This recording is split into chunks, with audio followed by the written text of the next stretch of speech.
오늘의 말씀은 마태복음 3장 16절에서 17절까지입니다. 다 같이 합독하시겠습니다. 예수께서 세례를 받으시고 곧 물에서 올라오실새 하늘이 열리고 하나님의 성령이 비둘기같이 내려 자기 위에 임하심을 보시더니 하늘로부터 소리가 있어 말씀하시되 이는 내 사랑하는 아들이요 내 기뻐하는 자라 하시니라. 아멘. 할렐루야. 네, 이 시간 우리 앞뒤 좌우로 천이 되고 강국이 됩시다. 우리 서로 한번 인사하시겠습니다. 천이 되고 강국이 됩시다. 아멘. 여러분, 하나님은 우리 귀에 들린 대로 역사하시는, 하나님은 귀에 들린 대로 역사하시는 분이십니다. 우리가 믿음으로 고백하면 하나님 들으시고 응답하시고, 우리의 믿음의 기도 위에도 하나님께서 들으시고 응답하시고, 그러한 하나님을 믿으시기를 주님의 이름으로 축복합니다. 오늘은 고갈되지 않는 교사라는 제목으로 함께 말씀을 듣겠습니다. 오늘 말씀이 나는 교사가 아닌데, 지금 교사님들은 지금 아이들 가르친다고 다 주일학교 부서에 들어가 계신데 이렇게 생각하시고 나와 상관이 없는 말씀으로 그렇게 생각하실 수 있는데요, 그게 아니라 사실은 우리 모두가 교사입니다. 그래서 오늘 말씀을 통해서 함께 은혜를 받았으면 좋겠고, 오늘은 특별히 스승의 주일이기도 합니다. 다음 세대를 위해서, 우리의 자녀들을 위해서 예수고 수고하는 교회학교 선생님들에게 이런 감사한 마음을 가지시고 또 입으로 표현하시고 격려하고 또 칭찬도 하시고 그러시면 좋겠습니다. 다른 사역도 그렇지만 교사로 섬긴다는 게 참 쉽지 않은 것 같습니다. 교회학교 교사 되기를 기피하죠. 왜 기피합니까? 힘이 들기 때문에 기피하는 거예요. 사실은 우리 주일학교, 교회학교 교사를 한다고 누가 알아주기나 하고 누가 월급이나 줍니까? 다 수고하는 거예요. 힘이 많이 드는 거예요. 영적으로, 정신적으로, 육체적으로 힘이 들죠. 또 시간을 또 내어야 되고 또 물질의 헌신도 있어야 주일학교 선생님이 될 수 있기 때문에 그렇습니다. 많은 수고, 헌신이 있기 때문에 기피합니다. 또 어떤 이유 때문에 기피합니까? 교사의 책임이 너무 크기 때문에 그렇습니다. 교사의 책임이. 여러분, 교사, 가르치는 자의 실수는 치명적인 것입니다. 가르치는 교사의 실수는 당사자 한 사람에게 그치지 않고 그 사람을 통해서 잘못된 영향력이 흘러가기 때문에 그렇습니다. 그 영향을 받아서 다른 사람에게, 이웃에게, 사회에, 직장에, 내가 만나는 다른 사람에게도 그 좋지 않는 영향이 흘러가기 때문에 교사의 실수는 결코 그치지 않습니다. 계속해서 반복되는 거예요. 그래서 야고보 3장 1절에 보니까 선생된 자는 더 큰 심판을 받는다라는 말씀이 있고, 그래서 많이 선생되지 말라 이런 말이 있습니다. 그러면 우리는 교사하면 안 될까요? 사실은 여러분, 우리가 선생이 되지 않을 수가 없습니다. 알고 보면 우리 모두가 교사요, 선생이기 때문에 그렇습니다. 목사와 교육자, 목회자, 영적인 가르치는 영적인 선생들이죠. 주일학교 선생님들, 부모님들, 구역장들, 믿음의 선배들 다 선생님이고 교사입니다. 다 가르치는 자유, 영향을 주는 사람이기 때문에 그렇습니다. 영향을 끼칠 수 있는 사람은 다 교사인 거예요. 이미 예수를 믿은 우리가, 먼저 예수 믿은 우리가 이제 예수 믿는 자들에게 교사입니다. 영향력을 끼칩니다. 본을 보여줘야 되는 거예요. 그래서 사도 바울은 이렇게 말했습니다. 너희는 나를 본받는 자가 되라. 이 바울이 얼마나 하나님 앞에서, 주님 앞에 바로 서 있는지, 얼마나 그 중심이 바르면 이런 말을 할 수 있을까라고 생각하지만, 사실 우리 모두도 우리를 보고 있는 자들이 있는 거예요. 우리도 모르는 사이에 믿음의 선배가 되고 믿음의 교사가 되는 것을 볼 수가 있습니다. 그래서 우리 모두가 가르치는 자라는 거예요. 부모도 교사입니다. 우리의 자녀들에게 가르치는 자입니다. 그러므로 우리는 좋은 교사가 되어야 됩니다. 우리가 잘못하면, 우리가 잘못 가르치면, 우리가 잘못 행동하면 우리의 자녀들이 교회를 떠나게 되는 것이고, 우리의 잘못으로 신앙이 어린 성도들이 시험에 들게 되는 것이고, 복음의 문이 가려지기 때문에 그렇습니다. 그렇다면 어떻게 하면 좋은 교사가 될 수 있을까요? 이 어려운 이 직분을, 이 교사의 사명을, 부모의 사명을, 가르치는 이 사명을 우리가 어떻게 하면 잘 감당할 수 있을까요? 어떻게 하면 이것을 우리가 지치지 않고 고갈되지 않고 지속적으로 교사의 사명을, 아비 된 사명을 우리가 감당할 수가 있을까요? 여러분, 예수님께서는 가장 탁월한 교사입니다. 가장 탁월한 선생님이셨습니다. 우리는 예수님을 따르는 제자들이잖아요. 제자는 누구를 본받습니까? 선생님을 본받는 거예요. 선생의 가르침을, 그 삶을 우리가 본받는 것 아니겠습니까? 그러므로 우리 예수님은 탁월한 교사셨어요. 가르치시는 분이셨어요. 그래서 예수님의 모습을 통해서 좋은 교사의 본을 우리가 받을 수가 있습니다. 예수님은 어떻게 그 무거운 사명을, 그 가르치는 사명을, 교사의 사명을 감당하셨을까요? 포기하지 않고 고갈되지 않고 어떻게 그 귀한 사명을 감당할 수 있었을까요? 그래서 오늘 예수님의 모습을 통해서 배우기를 원하는 거예요. 오늘 본문을 통해서 두 가지만 보겠습니다. 예수님께서 이 귀한 사역을 가르치시는데, 사역을 감당하시는데 예수님의 사역의 기초, 그 가장 밑바닥에 무엇이 깔려 있는가? 무엇이 그를 교사되게 하는 일을, 무엇이 그를 지치지 않고 끊임없이 이 귀한 사명의 길을 감당하게 했는가? 그 밑바닥에 오늘 무엇이 있는지를 보여주고 있습니다. 그것은 바로 하나님의 사랑입니다. 하나님의 사랑에 대한 확신을 가지고 사역에 임하셨습니다. 사명자의 길을 걸어가셨습니다. 저는 이것이 교사의 첫 번째 조건이고, 좋은 교사 선생님이 되기 위한 기초고, 좋은 부모가 되는 기초고, 교회의 사명을, 교사의 사명을 지치지 않고 사명자의 길을 걸어가게 하는 원동력과 힘이 된다고 저는 확신합니다. 오늘 본문 17절의 말씀 우리 같이 한번 읽겠습니다. 17절, 하늘로부터 소리가 있어 말씀하시되 이는 내 사랑하는 아들이요 내 기뻐하는 자라 그랬습니다. 여러분, 여기 보니까 하늘에서 소리가 있어서 하나님께서 예수님을 향해서, 아들 되신 그 아들을 향해서 뭐라고 내 사랑하는 아들이요 내 기뻐하는 자라. 하나님은 예수님을 사랑하셨고 예수님을 기뻐하셨습니다. 예수님은 늘 하나님의 이 사랑을 느끼며 사역하신 거예요. 그러므로 여러분, 우리가 어떤 길을 걸어갈 때, 우리의 사명의 길을 걸어갈 때, 여러분, 가장 먼저 교사로서 우리가 활동하고 아이들을 가르치고 부모로서 자녀들을 양육하기 전에 하나님에 대한 사랑을 확신해야 되는 거예요. 그 하나님의 사랑이 우리 속에 흘러 넘쳐야 되는 거예요. 하나님의 사랑이 우리에게 부어져야만이 그 하나님의 사랑을 힘입어 사역에 임하게 되는 것입니다. 하나님의 사랑을 체험하는 사람이 모든 역경을 이기고 그 사랑으로 감당하게 되는 거예요. 여러분, 사람들이 왜 방황합니까? 우리의 자녀들이 왜 방황하겠습니까? 그 이유가 뭔지 아십니까? 많은 이유들을 찾을 수 있지만 가장 분명한 이유는 아이들이 사랑을 받지 못해서 그래요. 사랑을 받지 못해서 그 심령에, 그 마음에 허기가 지는 거예요. 그 마음에 굶주림이 있는 거예요. 부모가 아무리 사랑한다고 하지만 그 사랑이 자녀들에게 미치질 못해요. 아이들이 그 사랑이 넘치지 못하는 거예요. 아이들 마음에 있는 그 사랑의 탱크에 물이 차지 않는 거예요. 그 사랑이 가득 차올라야 되는데 그 사랑이 허기진 거예요. 그래서 방황하는 거예요.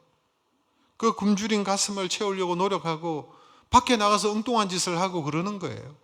사람들이 다 마찬가지입니다. 내가 사랑을 받지 못하니까 이상한 곳에 가가지고 채우려고 하는 거예요. 여러분, 돈으로 채워집니까 그게? 그게 여러분 이상한 곳에서 채워지는 것입니까? 하나님께서 독생자 되신 예수 그리스도를 향하여 너는 내 사랑하는 아들이요 기뻐하는 자라. 그 사랑이 흘러 넘칠 때에 그것이 얼마나 주님에게 힘이 되고 그 사명의 길을 걸어가는데 여러분 원동력이 되었겠습니까? 우리가 하나님의 음성을 듣는다면 내가 너를 사랑한다, 내가 너를 기뻐한다라는 그 메시지를 들어야 되는데 그렇지 못하면 인생은 방황하게 되고 헤매게 되는 것입니다. 사마리아 땅의 수가성에 여러분 결혼을 5번이나 했던 여자가 있지 않았습니까? 여러분 결혼을 했지만 남자가 달라졌지만 그 삶에 여러분 사랑이 채워지지 않으니 늘 공허하고 늘 고갈된 마음으로 방황하는 심령이 되는 거예요. 부끄러워서 밖에 나가지도 못하는 거예요. 하나님께서 채워주시면 안 되는 거죠. 여러분 오래 살았다고 부부가 행복할까요? 30년을 살고 50년을 살았다고 해서 그 부부가 행복한 부부일까요? 그렇지 않습니다. 사랑의 탱크에 물이 차 있어야 그 부부 관계가 여러분 즐거운 거예요. 기쁜 거예요. 행복한 거예요. 사랑하는 사람과의 추억이 많아야 되는 것입니다. 주님과 나 사이에 사랑의 증거, 사랑의 추억이, 사랑의 발자취가 있어야 되는 것입니다. 우리의 삶의 여정 속에 주님의 사랑의 손길이 넘친다면, 주님의 사랑이, 하나님의 사랑이 부어진다면 여러분 기꺼이 사명의 길을 갈 수가 있는 거예요. 주님의 사명의 음성을, 사랑의 음성을 들으면 이 광야 같은 이 거친 땅에서도 마치 평지를 걸어가는 것처럼 순탄하게 갈 수가 있습니다. 누가 헌신하는 줄 아십니까? 헌신의 강도가 강한 사람을 보면 이분들은 한결같이 주님의 사랑을 많이 받은 자들입니다. 제가 지난주에 그 라오스, 미얀마, 스리랑카 지역에서 사역하는 선교사님들에게 말씀을 전하고 왔습니다.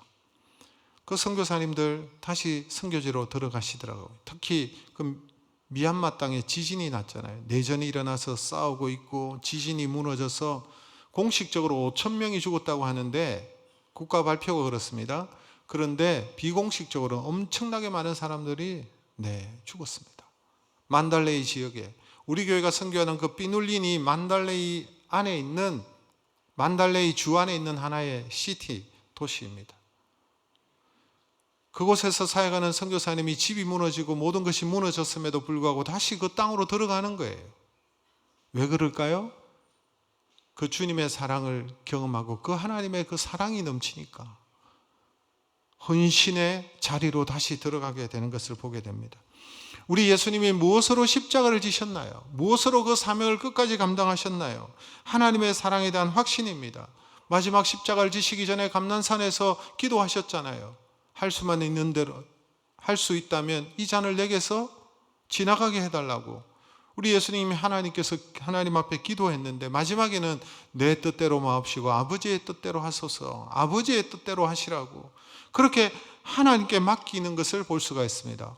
어떻게 그렇게 할 수가 있었을까요?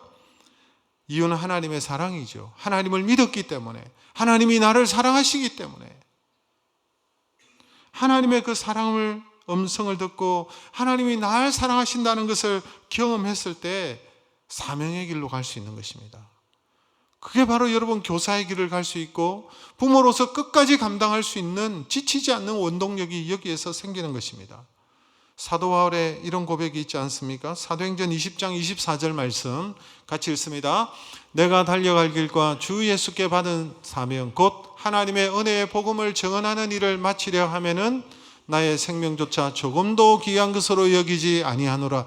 내 생명조차 조금도 귀한 것으로 여기지 않는다. 자기 생명이 귀하지 않는 사람이 어디 있어요? 자기 생명이 제일 귀하지. 그런데 사도 바울은 자기 생명조차도 여러분 귀하게 여기지 않는다. 무엇 때문에?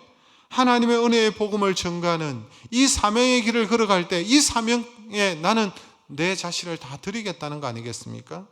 그 이유가 뭘까요? 주님의 사랑을 경험했기 때문에 그래요.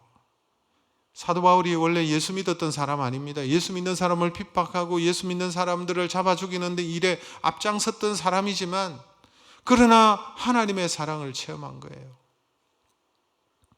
너는 나의 택한 그릇이다. 당장 죽음을 맞이해도 뭐 할 말이 없는 사람인데 그렇게 예수 그리스도를 핍박하고 믿는 자를 핍박했던 사람인데 예수님이 그를 품고 너는 내가 택한 그릇이다 라고 말씀하시니까 그 주님의 사랑 앞에 무릎을 꿇게 되는 것입니다. 그래서 주를 위해서 헌신하게 되고 충성하게 되고 자기 생명을 조금도 아끼지 않는 그 자리에 나를 택하여 주셔서 이 영광스러운 일에 쓰임받게 하신 것에 대하여 감사하면서 기쁨으로 가는 거예요. 기쁨으로. 저는 강영우 박사님을 제가 존경하는 분 중에 한 분입니다. 강영우 박사님이 어떤 분입니까? 이분은 제가 존경하는 이유는 특별한 삶을 사신 분이죠. 소경입니다. 이분은 맹인이었습니다. 그런데 맹인이었지만 미국에서 최초로 한국인으로서는 최초로 박사학위를 받았습니다. 교육학을 전공했습니다. 그리고 교수가 되었습니다. 맹인으로서, 한국인으로서 최초로 박사학위를 받고 맹인으로서 교수가 되었죠. 미국 대학에. 그리고 또한 한국인으로서는 미국에서 최고 높은 고위공직자가 되기도 하신 분입니다. 정책 차관보까지 하셨으니까 부시 정권 때 부시 대통령 시절인 것으로 알고 있습니다. 그분이 쓴 많은 책들을 제가 읽어봤는데요.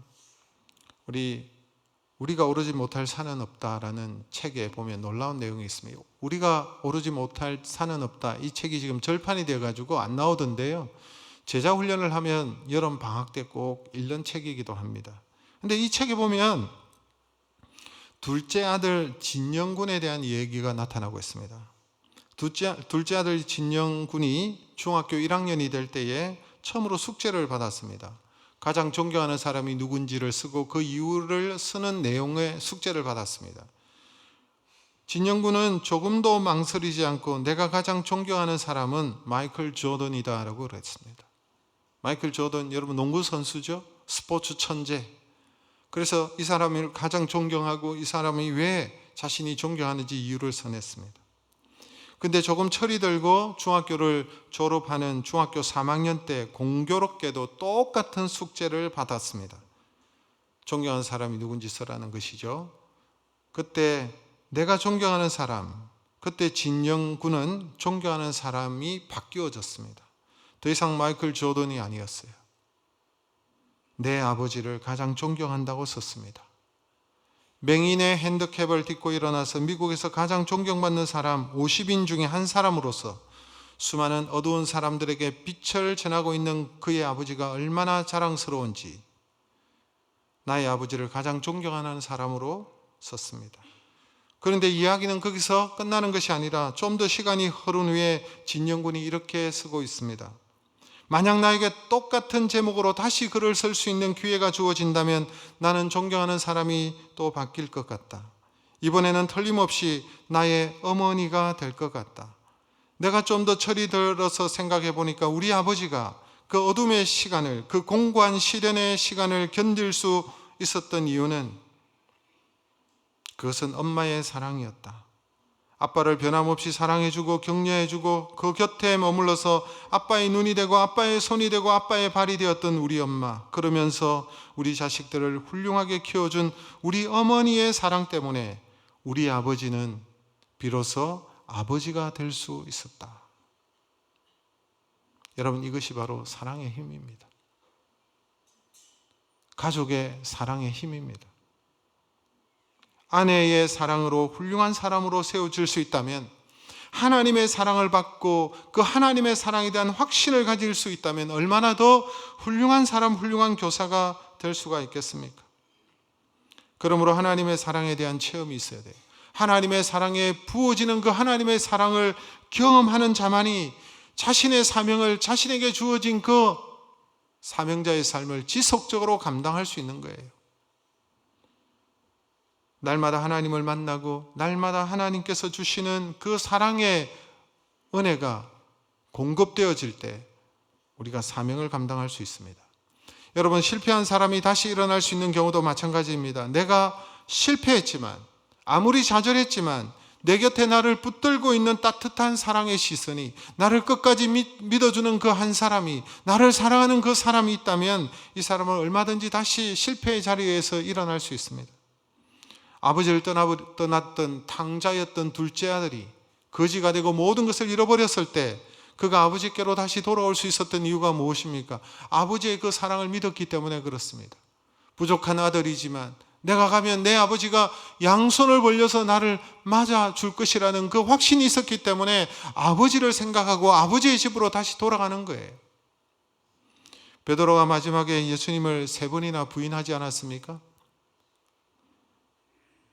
닭울음 소리가 울었을 때 베드로가 울었습니다.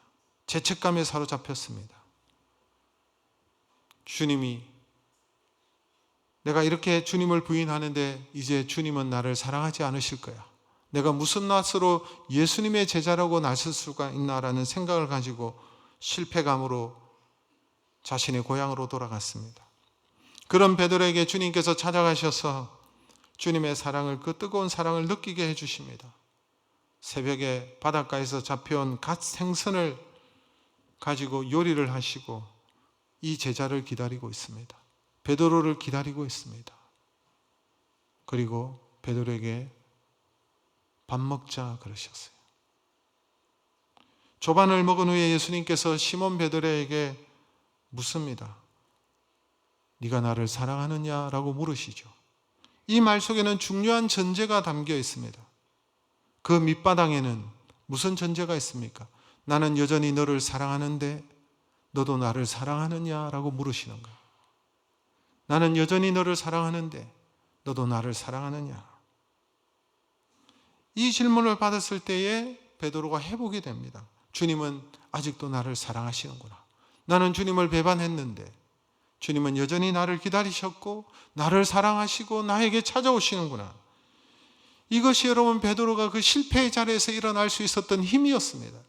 그 주님의 사랑을 확신했기 때문에 그가 다시 일어나 사명의 길을 걸어갈 수 있었던 거예요. 세상이 나를 버려도 사람이 나를 버려도 하나님은 나를 버리지 않으신다. 그러므로 우리는 그 하나님의 사랑을 확인할 때 회복될 수 있는 것입니다. 하나님은 우리의 아버지십니다. 우리는 하나님의 사랑받는 자녀입니다. 자식은 부모를 잊어도 부모는 자식을 잊을 수가 없습니다. 하나님은 우리를 잊을 수가 없는 것입니다. 한시라도 잊을 수 없는 것입니다. 너는 내 것이라 그러셨습니다. 내가 너를 내 손바닥에 새겼다라고 우리에게 말씀하셨습니다. 오늘 이 아침에도 그 하나님의 사랑을 확신하시고 지치고 고갈된 자들이 있다면 그 하나님의 사랑이 충만히 임하셔서 여러분에게 주어진 사명을, 교사의 사명을, 가르치는 사명을, 부모의 사명을 감당해내시는 저와 여러분 되시기를 주의 이름으로 축복합니다. 두 번째로 우리가 지치지 않고 고갈되지 않고 계속적으로 좋은 교사, 좋은 부모, 좋은 사명자에 걸어갈 수 있는 두 번째 이유가 뭘까요? 오늘 본문 16절의 말씀 우리 함께 보시겠습니다. 16절 같이 읽겠습니다.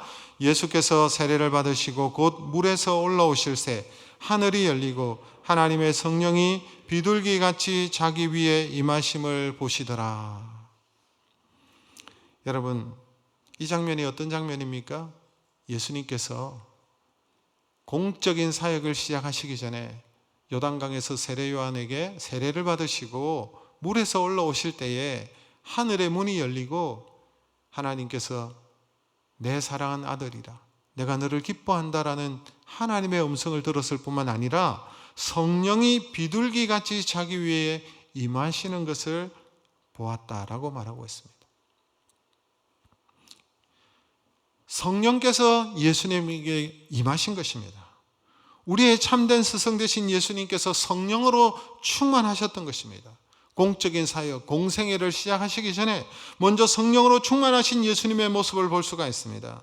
사실 예수님의 생애는 처음부터 성령의 인도함과 성령으로 충만한 삶을 살았습니다. 예수님이 어떻게 잉태되셨습니까? 성령으로 잉태되셨습니다. 날 때부터 성령에 의해서 태어나신 분입니다. 오늘 공적인 사역을 시작하시기 전에 하늘이 열리고 성령님이 비둘기같이 예수님에게 임하셨던 것을 보여주고 있습니다. 즉 예수님이 하나님의 영이신 성령으로 충만하신 거예요. 성령의 기름 부으심이 예수님에게 제한 없이 부어졌을 때 비로소 예수님께서 공적인 사역을 시작하시고 땅의 사역을 시작하고 계시는 거예요. 예수님의 가르침에는 성령의 능력으로 권위가 있었고 권세가 있었다라고 말하고 있습니다. 예수님께서 산산수훈, 산에서 가르치셨던 그 놀라운 주옥과 같은 그 말씀을 마쳤을 때 사람들이 주님의 가르침에 놀라었습니다. 마태복음 7장 29절의 말씀 우리 같이 한번 읽어볼까요? 이는 그 가르치는 것이 권위 있는 자와 같고 저희 서기관과 같이 아니함 일러라. 예수님은 목수의 아들이죠. 저 갈릴리 깡촌에 여러분 태어나셨습니다. 나사렛이라는 동네에서 아무도 주목하지 않는 곳에서 태어나셨지만 성령의 충만함으로 그 가르침이 자신들과 같지 않는 거예요. 비로소 이때부터 예수님을 랍비로 선생으로 인정하기 시작했습니다. 뿐만 아니라 수많은 병자들을 고치시고 치유하셨습니다. 문둥병자를 고치시고 안전병이를 일으키시고 인간이 고칠 수 없는 각색 병든 자들을 고치시고 죽은 자도 살리시고 자연을 통제하시고 귀신을 쫓아내시고 악한 영으로부터 자유케 하시는 등 초자연적인 능력을 행하실 때 성령으로 충만하셨어요. 그런데 하나님께서는 우리에게도 성령님을 허락하셨습니다. 우리가 하나님의 사역을 감당할 수 있도록 성령님을 허락하셨습니다. 예수님께서 우리에게도 성령 충만함을 받아라고 말씀하고 계십니다. 예수님께서 부활 승천하시기 전에 그 제자들에게 뭐라고 말씀하셨습니까? 예루살렘을 떠나지 말고 내게서 들은 바 아버지께서 약속하신 것을 기다리라 그랬어요. 무엇을 기다리라는 것입니까? 성령님이죠. 사도행전 1장 8절 말씀 같이 읽습니다. 오직 성령이 너희에게 임하시면 너희가 권능을 받고 예루살렘과 온 유다와 사마리아와 땅끝까지 이르러 내 증인이 되리라. 여기 중요한 단어는 오직이라는 단어입니다. 오직 성령이 너희에게 임하시면 우리가 교회를 섬기고 사역을 감당하고 여러분 우리가 자녀들을 가르치고 교사의 직분을 감당하고 사명자의 길을 걸어가는 것 다른 능력으로 되는 것이 아니라는 거예요. 오직 성령이 너에게 임하시면 성령의 능력으로 감당하는 것입니다. 우리가 우리의 능력으로, 우리의 지식으로, 우리의 경험으로 가르칠 수 있겠죠. 땀 흘리고 수고할 수 있겠죠. 그러나 우리의 능력만으로 가르친다면 별로 기대할 게 없어요. 성령님이 빠진 섬김과 봉사, 성령님이 없는 가르침, 참된 변화가 일어날 수가 없습니다. 성령님이 없는 가르침에는 능력이 없어요. 생명력이 없어요. 변화의 능력이 없어요. 아무런 기대를 할 수가 없어요. 여러분, 인간은 어떤 존재입니까? 영적인 피조물입니다. 영적인 존재입니다. 하나님께서 그렇게 지으셨어요. 그러므로 인간의 감정을 터치한다고, 인간에게 감동을 주고, 그래서 눈물을 좀 흘리게 한다고 해서 사람이 바뀝니까? 드라마를 통해서 우리가 감동을 받고 눈물 흘리고 이런 경우가 많잖아요. 드라마 보고 사람이 바뀝니까? 인간의 지성을 향하여 아무리 가르쳐 보세요. 변화되지 않습니다. 저는 우리 아이들에게 거짓말하지 마라, 서로 사랑해라, 미워하지 말라, 싸우지 말라, 욕심 부리지 말라 라고 가르쳤습니다. 근데 돌아서면 자동이에요. 돌아서면 거짓말하고, 돌아서면 싸우고, 돌아서면 사고치고. 제가 아들이 4명인데요. 저만 그래요? 여러분 무수히 가르치잖아요. 지금 애들이 다 커가지고 직장 다니고 하지만은 가르친다고 되는 게 아니에요. 지성적으로 가르친다고 아이들이 변화되는 게 아니라는 거예요. 우리의 감성이, 우리의 지성이 우리를 변화시키는 것이 아닙니다. 우리는 영적인 피조물입니다. 그 영적인 터치가 있어야 되는 거예요. 그 영에 호소해야 되는 거예요. 영혼을 건드리지 않으면 변화되지 않습니다. 우리의 힘으로 영적인 터치가 일어날 수가 없어요. 성령님이 아니시고는 그 영혼을 변화시킬 분이 없는 거예요. 하나님께서 사람을 창조하실 때 흙으로 인간을 빚었잖아요. 그런데 흙으로 지으셨는 것이 아니라 그 코에 생기를 불어넣으신 거예요. 그것은 단순한 입김이 아니라 하나님의 영을 불어넣으신 거예요. 영적인 존재로 하나님께서 빚으신 거예요. 그래서 인간을 생명이라 그러는 거예요. 생명이라고. 그래서 사람에게 영을 빼버리면 진흙으로 돌아가는 거예요. 흙 이상도 흙 이하도 아닙니다. 먼지와 같은 존재가 되는 것입니다. 여러분 로마서 8장 9절 말씀 우리 같이 한번 읽어볼까요? 누구든지 그리스도의 영이 없으면 그리스도의 사람이 아니라.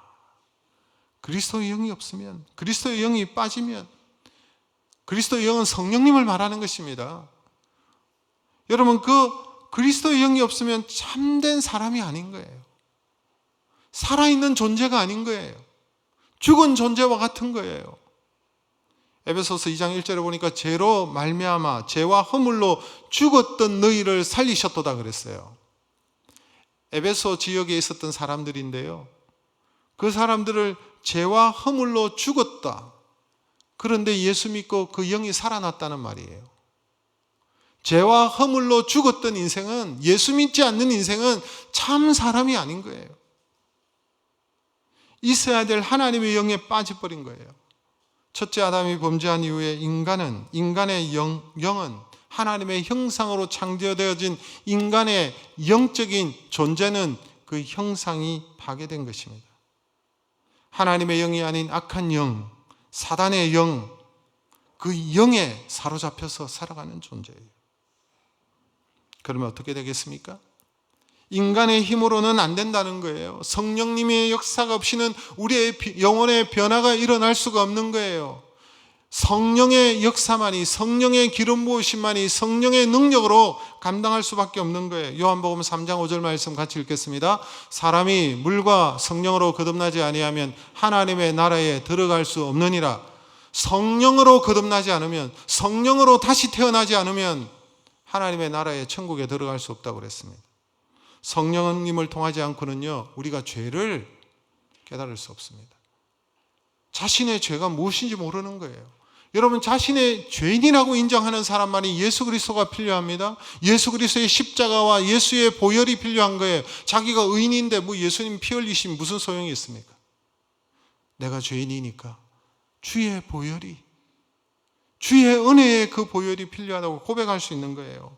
성령님이 아니고는, 그래서 예수님을 주로 시인할 수 없는 것입니다. 거듭날 수 없는 것입니다. 성령님이 아니고는 우리의 죄의 본성을 깨트릴 수 없는 것입니다. 성령님이 아니고는 아름다운 성품과 인격을 갖출 수 없습니다. 성령님이 아니고는 풍성한 영적인 삶을 살아갈 수가 없습니다. 성령님이 아니고는 가르칠 수 없는 거예요. 변화 있는 삶, 능력 있는 삶, 사람을 변화시키는 그런 삶을 살아갈 수 없는 것입니다. 아름다운 은사도 기대할 수 없습니다. 교회 교사는, 영적인 부모는 단지 지식을 가르치는 존재가 아닙니다. 영혼을 울리는 사람입니다. 잠자는 영혼을 깨울 줄 아는 사람이 되어야 되는 것입니다. 근본적인 죄악의 본성을 깨트리고 생명을 구원하는 일을 하는 자들입니다. 죽은 영혼을 살리는 일을 하는 자들이 영적인 부모요, 교사인 것입니다. 우리의 영원한 텍스트인 하나님께서 우리에게 주신 이 말씀으로 우리의 자녀들을 양육하고 위대한 영적인 거목을 키우는 일을 우리가 감당해야 되는 것입니다. 성령으로 충만하지 않고는 어떻게 우리가 영혼을 울릴 수가 있을까요? 불가능입니다. 교회 사역은, 자녀를 키워내는 일은, 자녀들에게 하나님의 말씀을 가르치는 일은, 교사가 되는 일은 영적인 터치가 있어야 되는 거예요. 아무리 아름다운 미사역으로, 아무리 아름다운 그런 말로 사람들에게 전한다 할지라도 그것이 그 사람을 변화시키는 것이 아니에요. 아무리 소리가 아름답고 음량이 깊은 성악가라도 성령으로 충만하지 않으면 소리는 멋있게 낼 수 있는지 몰라도 사람을 변화시킬 수는 없습니다. 그러나 성령으로 충만한 사람이, 성령으로 충만함으로 가르치는 자가, 성령으로 충만하게 찬양하는 자들이 감동을 주고 사람을 변화시키는 거예요. 교회 교육은 좋은 환경과 잘 정리된 교재와 정비된 교육시설이 꼭 필요합니다. 그러나 교사만큼 결정적이지 않습니다. 지금보다 더 열악한 교육 환경 속에서도 한국교회는 영적인 거목들을 배출해내었습니다. 교회 교육의 핵심은 건물이나 좋은 환경보다는 사람입니다. 사람을 키워내는 거예요. 그래서 우리 교회가 제자 훈련하는 것입니다. 하나님의 말씀을 가지고 실험하는 거예요. 영적으로 자라고 성장해야만이 여러분 그 일들을 감당해 나갈 수 있기 때문에 그렇습니다. 또 다른 사람을 가르칠 수 있는 거예요. 누가복음 11장 13절 말씀 우리 같이 한번 읽어볼까요? 너희가 악할지라도 좋은 것을 자식에게 줄 알거든 하물며 너희 천부께서 구하는 자에게 성령을 주시지 않겠느냐 하시니라. 여러분 보세요. 성령을 구하면 주신다 그랬어요. 성령으로 충만하지 못한 이유가 무엇입니까? 우리에게 성령으로 충만하지 못한 삶을 살게 하는 이유가 무엇입니까? 우리가 성령님을 구하지 않기 때문에 그렇습니다. 성령님을 구하기보다는 내 현실의 문제에 급급하여서 나의 문제 속에 갇혀서 이 문제가 해결되기만을 바라고 있지 성령 충만함을, 성령을 구하지 않는 거예요. 성령을 구하면 구하는 자에게, 악한 자라도 좋은 것을 자식에게 줄 알거든 하물며 너희 천부께서, 하늘의 아버지께서 주시지 않겠느냐. 좋은 것 주신다는 거예요. 성령을 주신다는 거예요. 그 성령의 능력으로 우리가 사역을 하고 사명의 길을 걸어갈 때에 여러분, 우리가 지치지 않고 고갈되지 않고 많은 열매를 맺게 되는 것입니다. D.L. 무디, 미국의 대각성 운동을 일으켰던 D.L. 무디 목사님, 구두 수송공이었습니다. 근데 이분의 영향력이 얼마나 큰지 미국 전역을 덮었어요. 근데 이분이 이런 말을 했습니다. 사역자를 망가뜨리는 것은 과도한 사역이 아니라 성령 없이 일하는 것이다.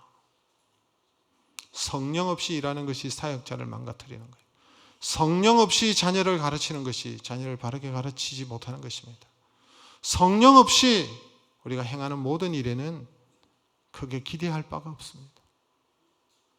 물론 하나님의 일반 은총 안에서 주시는 은혜들이 있겠지만 사람을 정말 바꾸고 변화시키는 일은 성령으로 우리가 충만하며 행할 때에 변화가 일어나는 것입니다. 말씀을 맺습니다. 사랑하는 성도 여러분, 우리가 좋은 교사가 되고 좋은 부모가 되고 좋은 믿음의 선배가 되고 좋은 사역자가 되기 위해서는 하나님의 사랑을 날마다 경험해야 되는 거예요.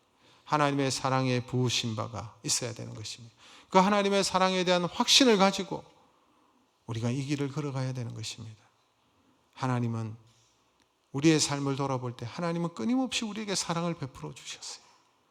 하나님의 그 사랑의 손길이 파노라마처럼 펼쳐지고 오늘 이 아침에도 너는 내 사랑하는 아들이고 기뻐하는 자라는 주의 음성을 들으시기를 주의 이름으로 축복합니다.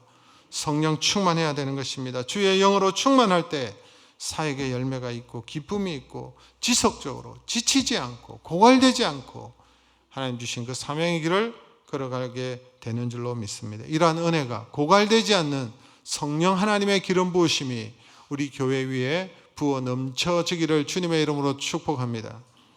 우리 말씀을 생각하면서 함께 기도했으면 좋겠습니다.